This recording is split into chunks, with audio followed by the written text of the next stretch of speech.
How you doing, Chuck? I'm doing great. It's a little way too early in the morning for me, but Us too.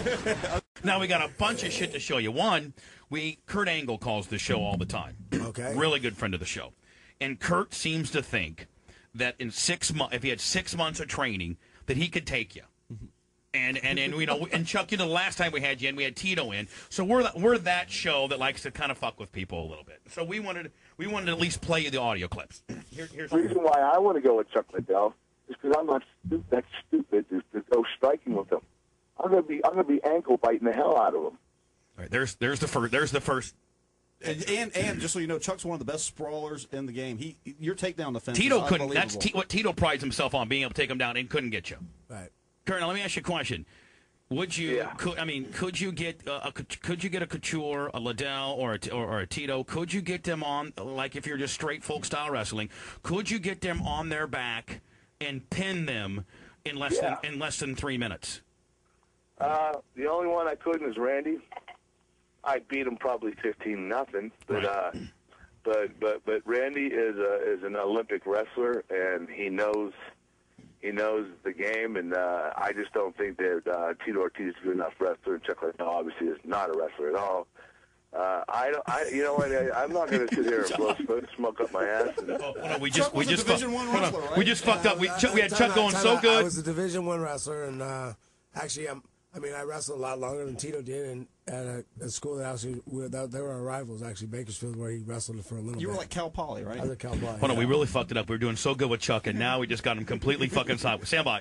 And say that I'm going to dominate these guys. These guys are great fighters. I have all the respect in the world for them.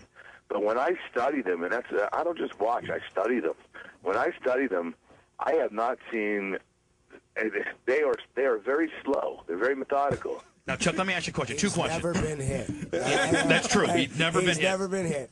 Kevin Randleman, guy, great wrestler, two-time national champ. Yep.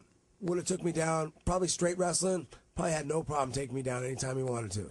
But he'd never been hit. But you put him in front of me where I can hit him, it moves him back 6-8 inches.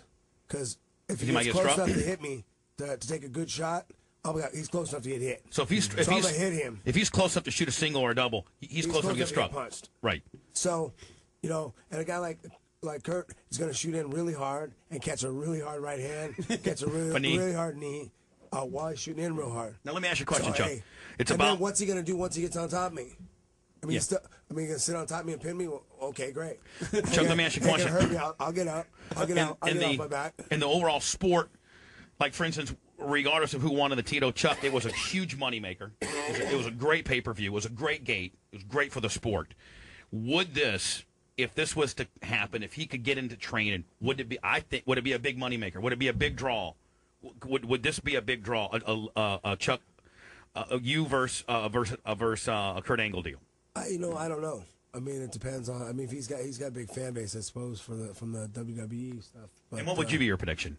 First rounder? Would you get him in the first round on a strike? I'm going to hit him a lot. Right. He's not used to getting hit, and it'll surprise him right away when he gets hit hard.